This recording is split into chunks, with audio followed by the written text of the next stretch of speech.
sini saya akan menguak sedikit kisah cerita atau konon ya. Ini di jembatan Gandul ya. Orang sini menyebutnya Kretek Gandul.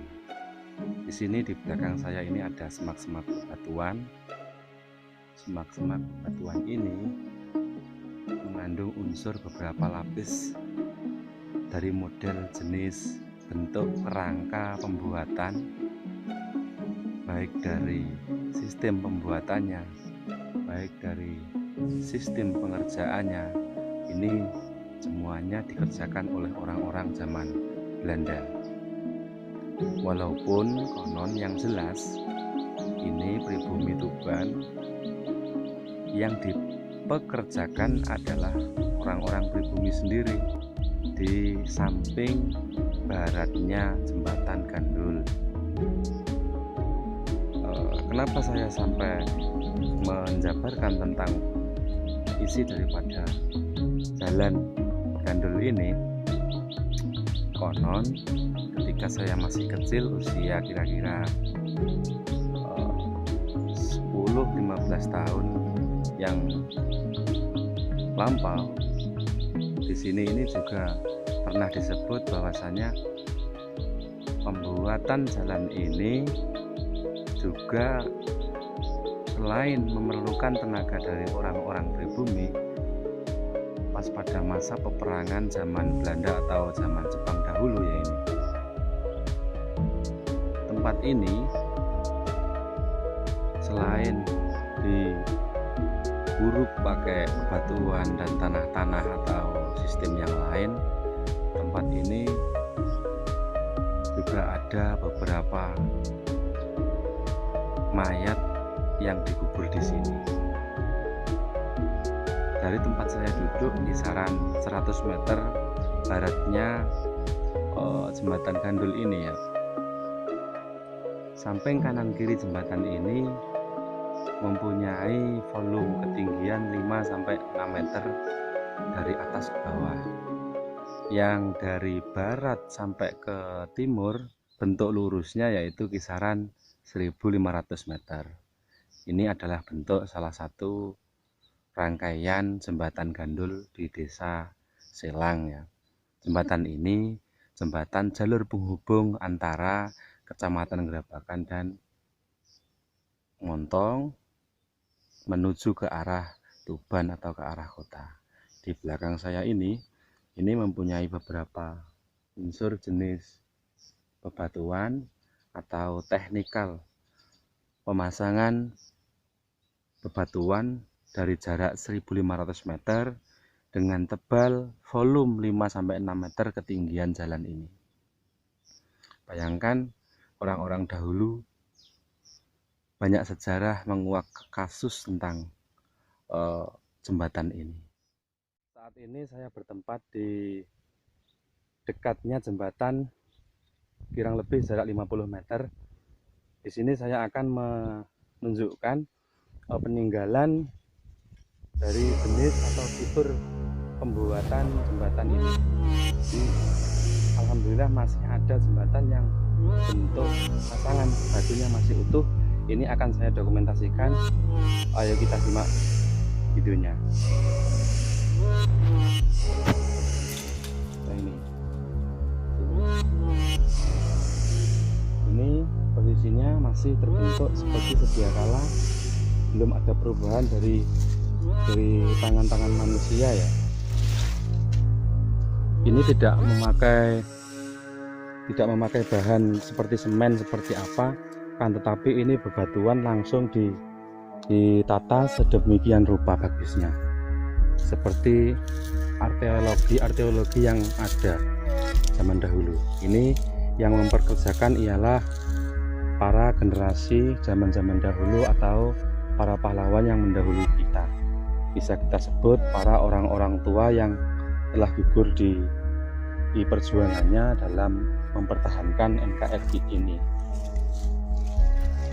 Yang konon dulunya dipekerjakan secara paksa, bahkan ada yang meninggal di sini, kemudian dibuat juga, dimakamkan juga di jembatan sini.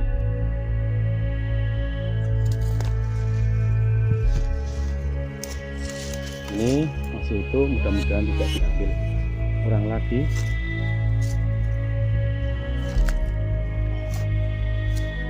Bagian sudah ada yang diambil ini.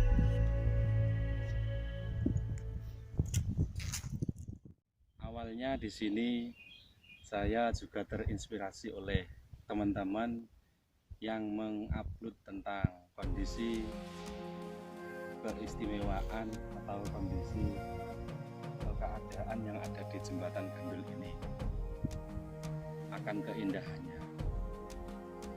Kalau dari saya, sewaktu saya sampai sini, justru saya terharu dengan kondisi yang saat ini terjadi. Di mana kondisi alam yang baik ini? Apakah keistimewaannya? Mengapa saya bilang begitu? Karena kondisi saat ini jembatan Gandul sebagai sejarah peninggalan orang-orang zaman dahulu, sejarah para orang tua kita, sejarah para pahlawan kita sudah hilang karena sebagian sudah dirusak oleh tangan-tangan orang yang tidak peduli akan situs sejarah yang ada. Kabupaten Tuban adalah salah satu brand berbagai situs, baik religi maupun situs nuansa alam seperti ini.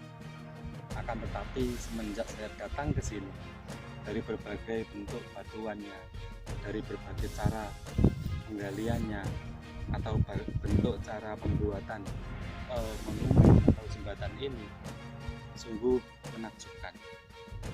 Pun begitu pula tentang kononnya, pembuatan jembatan ini memerlukan waktu berapa puluh tahun, sehingga orang-orang pribumi ini dipekerjakan oleh para Belanda zaman dahulu, sehingga orang-orang pribumi ini bekerja di sini membuat jalan jembatan Gandul ini, yang kurang lebih saya sebutkan tadi sekitar 1.500 meter jaraknya dari sini. Yang volume ketebalan jembatan ini kurang lebih 5-6 meter dari atas. Ini memerlukan waktu dan memerlukan tenaga dari orang-orang pribumi. Terus sebagai generasi muda, di mana rasa kepedulian kita, di mana rasa prihatin kita, di mana rasa sosial kita melihat kondisi suasana alam, suasana kesejukan seperti ini. Alangkah indahnya kalau situs sejarah ini masih dijaga dan dirawat kondisinya. Kan tetapi di sini saya tidak jadi menguak tentang keindahan jembatan Gandul, akan tetapi saya lebih miris hatiku melihat suasana alam yang begini, yang sudah hancur, tidak ada jembatannya.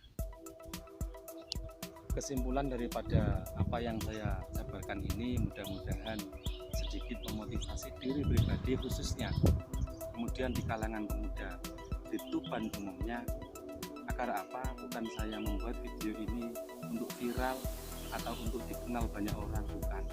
Kan tetapi situs bersejarah ini yang akan mengingatkan kita, situs bersejarah ini yang akan membawa kita ke pemikiran zaman dahulu, agar kita tahu bagaimana perjuangan para nenek moyang kita, perjuangan para pahlawan pendahulu kita, perjuangan para guru kita, perjuangan para orang tua kita. Mari kita sadari bahwasanya situs bersejarah ini akan membawakan kita nanti, agar kita menjadi generasi yang ingat akan situs bersejarah ini yang menghubungkan kepada nilai-nilai Pancasila kenegaraan Indonesia. Yang terakhir, tentu mohon untuk orang-orang yang berpengaruh atau orang-orang yang peduli akan lingkungan situs bersejarah ini, agar sedikit memperhatikan dan sedikit ada ruangan, paling tidak cagar alam atau situs budaya ini dikasih template ya, dikasih keterangan bahwasanya situs bersejarah ini baik volume pembuatan agar pembuatan ini dikasih keterangan bahwasanya jangan sampai ada yang mengambil besinya, jangan sampai ada yang mengambil batuannya, jangan sampai ada yang mengambil apapun